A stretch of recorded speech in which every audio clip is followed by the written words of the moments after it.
Hi, sugar ബാറിൽ നിന്നും മോളമ്മയാണ്.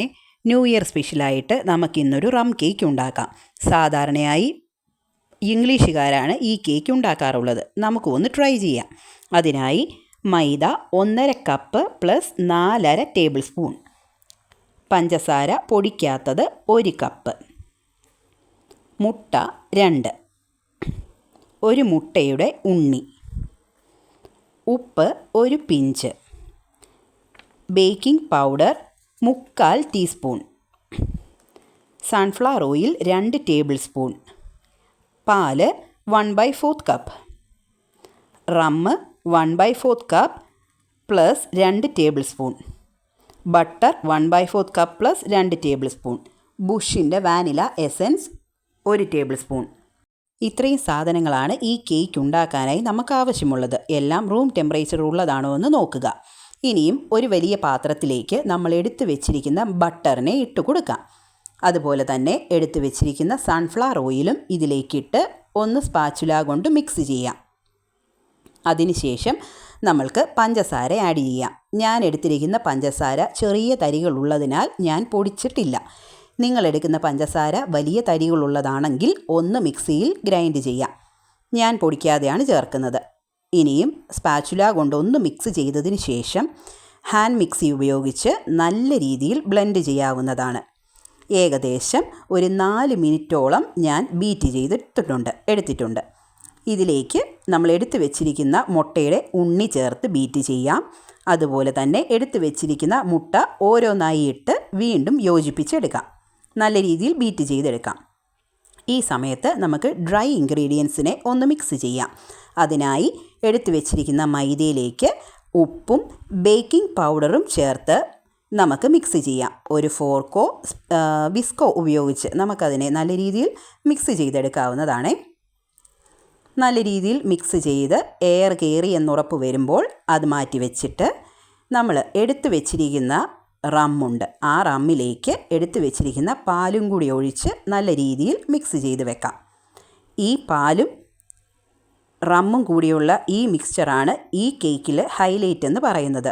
ഈ കേക്കിന് നല്ല ടേസ്റ്റ് കൊടുക്കുന്നതും അതുപോലെ തന്നെ ഈ കേക്കിനെ സ്പെഷ്യലാക്കുന്നതും ഈ ഒരു മിക്സാണ്. നല്ല രീതിയിൽ കേക്കിൻ്റെ ടേസ്റ്റ് എൻഹാൻസ് ചെയ്യുന്നതും ഈ ഒരു മിക്സാണ്. ഇനി ഡ്രൈ ഇൻഗ്രീഡിയൻസും അതുപോലെ തന്നെ ഇപ്പോൾ എടുത്ത് വെച്ചിരിക്കുന്ന റമ്മും പാലുമായിട്ടുള്ള ഈ മിക്സും ഓൾട്ടർനേറ്റായിട്ട് ചേർത്ത് നമുക്ക് ബീറ്റ് ചെയ്തെടുക്കാവുന്നതാണ്. നമ്മൾ ആദ്യമേ ബീറ്റ് ചെയ്ത് വെച്ചിരിക്കുന്ന ആ മിക്സിലേക്ക് വാനിലയുടെ എസൻസ് ഒഴിച്ച് ഒന്നുകൂടി മിക്സ് ചെയ്യാം. ഇനിയും ഇതിലേക്ക് ഡ്രൈ ഇൻഗ്രീഡിയൻസ് കുറേശ്ശെ ആഡ് ചെയ്ത് അതിനുശേഷം വെറ്റായിട്ടുള്ള ഇൻഗ്രീഡിയൻസ് ആഡ് ചെയ്ത് ഓൾട്ടർനേറ്റായിട്ട് മിക്സ് ചെയ്തെടുക്കാം. ഇതിനായിട്ട് ഹാൻഡ് മിക്സി തന്നെയാണ് ഞാൻ ഉപയോഗിക്കുന്നത്. സ്പാച്ചുലായോ വിസ്കോ ഉപയോഗിക്കാവുന്നതാണ്. ഹാൻഡ് മിക്സി ഉപയോഗിച്ചതുകൊണ്ട് കേക്കിന് ഒരു കുഴപ്പവും സംഭവിക്കുകയില്ല. വളരെ പെർഫെക്റ്റായ കേക്ക് തന്നെ കിട്ടും.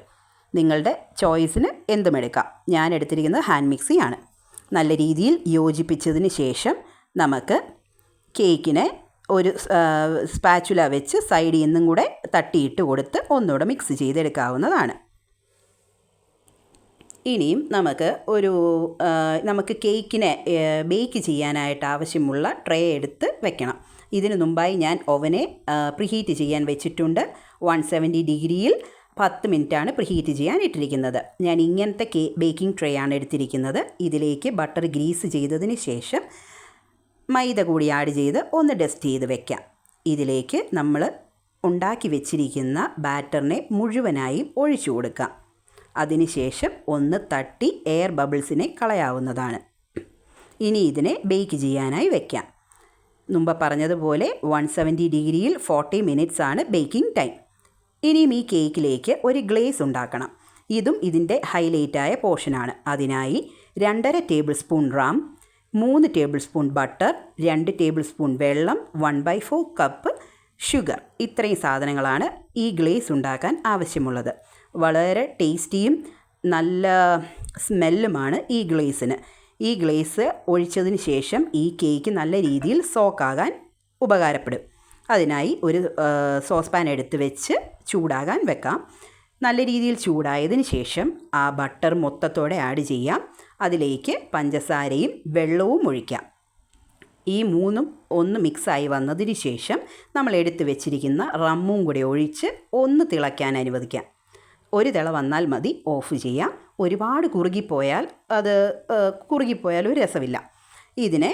ഈ മിക്സിനെ നമുക്ക് ചൂടോടുകൂടി തന്നെ നമ്മുടെ കേക്കിലേക്ക് തേച്ച് പിടിപ്പിക്കേണ്ടതാണ്.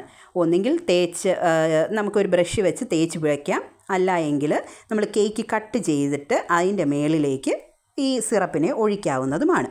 ഞാനിപ്പോൾ ഇതിനെ ഗ്ലേസാണ് ചെയ്യുന്നത്. അതിനായി ചൂട് കേക്ക് തന്നെ ഉപയോഗിക്കണം. നമ്മൾ ഓവനിൽ നിന്നെടുത്താൽ ഡയറക്റ്റായി തന്നെ ഈ ഗ്ലേസ് ഒഴിച്ച് കേക്കിനെ സോക്ക് ചെയ്യുകയോ ഗ്ലേസ് ചെയ്യുകയോ ചെയ്യാം. കേക്കിനെ ഞാൻ ഡിമോൾഡ് ചെയ്ത് വെച്ചിട്ടുണ്ട്. നല്ല ചൂടാണ് കേക്കിന് ഇപ്പോഴും. അതിലേക്ക് നല്ല ചൂടായി ഉണ്ടാക്കി വെച്ചിരിക്കുന്ന ഗ്ലേസ് ഒരു ബ്രഷ് വെച്ച് അപ്ലൈ ചെയ്യാം. നല്ല രീതിയിൽ ഒരു ഫോർക്ക് വെച്ച് ഞാൻ കേക്കിൽ ഹോൾസ് ഇട്ട് കൊടുത്തിട്ടുണ്ട്. കേക്കിനെ നല്ല രീതിയിൽ ബ്രഷ് ചെയ്ത് കൊടുക്കാം ഈ ഗ്ലേസ്. ഇനിയും അതല്ല എങ്കിൽ നമുക്ക് കട്ട് ചെയ്ത് വെച്ചതിന് ശേഷം ഇതിനെ ഒരു സിറപ്പ് പോലെ ഒഴിച്ചും സെർവ് ചെയ്യാവുന്നതാണ്. ഞാൻ കേക്കിനെ കട്ട് ചെയ്തിട്ടുണ്ട്. വളരെ സോഫ്റ്റും സ്പോഞ്ചിയുമായിട്ടുള്ള കേക്കാണ്. ബാക്കി വന്നിരിക്കുന്ന ഗ്ലേസും കൊണ്ട് ഞാൻ ഈ കേക്കിനെ സോക്ക് ചെയ്ത് കാണിക്കാം. വളരെ ടേസ്റ്റി ആയിട്ടുള്ള കേക്കാണിത്. ഈ പുതുവത്സരത്തിൽ നിങ്ങൾക്ക് നിങ്ങളുടെ കുടുംബവുമായി ടേസ്റ്റ് ചെയ്യാൻ പറ്റിയ നല്ല അടിപൊളി കേക്കാണ്. നിങ്ങളിത് ട്രൈ ചെയ്യണം. കുടുംബത്തിനൊപ്പം ന്യൂ ഇയർ സെലിബ്രേറ്റ് ചെയ്യുമ്പോൾ ഞാൻ ഉണ്ടാക്കാൻ പഠിപ്പിച്ച ഈ കേക്കും കൂടെ ഉണ്ടാക്കി സെർവ് ചെയ്യുക. എൻജോയ്. ലൈക്ക് ചെയ്യാനും സബ്സ്ക്രൈബ് ചെയ്യാനും മറക്കരുതേ.